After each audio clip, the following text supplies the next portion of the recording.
So we can extend this idea in some interesting ways. Just, to pick on a example of a C program. Here's a C program, right? It's 24 lines, 394 bytes.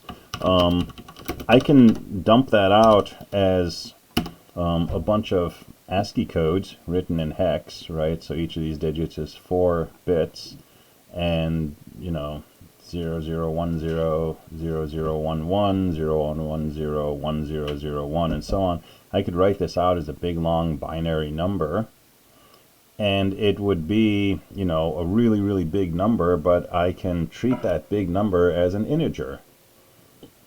And so all of this code that makes up this C program, I could represent all of that with just one really, really big integer containing about, 3,200 bits.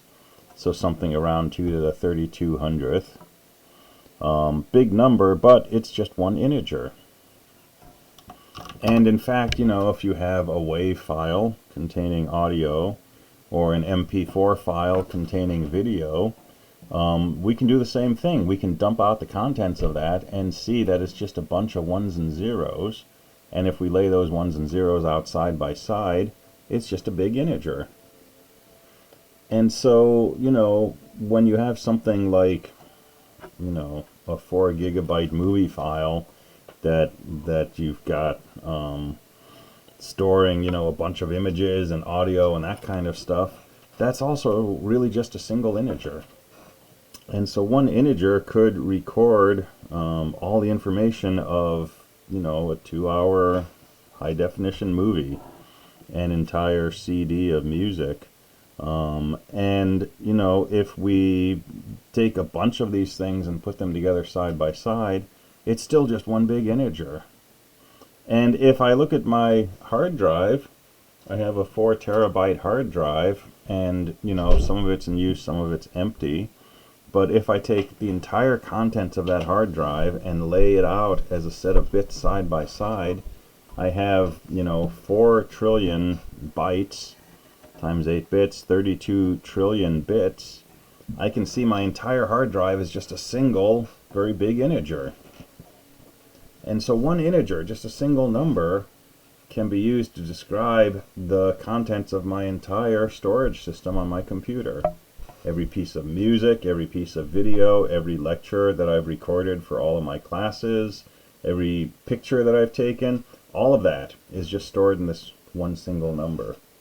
So even without going to reals, right, we have this tremendous capacity to store information inside numbers. And integers, they can get arbitrarily big, but it's not so surprising that, a really big integer could store a really big amount of information. But here's the interesting thing. Pick, your favorite humongous integer, 2436178239142. It's not really big, but imagine it's a few trillion digits. I can map this to a real number. I can map it to a real number between 0 and 1. And I can do that by simply writing it in the reverse order as 0.2419328716342, and then all of these leading zeros in the beginning just become trailing zeros. And this real number uniquely corresponds to an integer.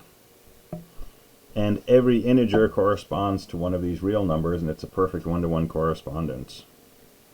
And so every integer I can represent as something in this range of 0 to 1 as a real number. So single real number can store not just the infinite set of primes, but the entire contents of my hard drive, the entire contents of every hard drive on the planet, a recording of every piece of writing ever made in the history of humankind.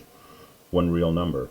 So so the prime example is kind of fun, but it's scratching the surface of something much bigger, which is that because real numbers have an infinite number of digits coming after them, we can store a lot of information in them. Okay, so let's push that a little further.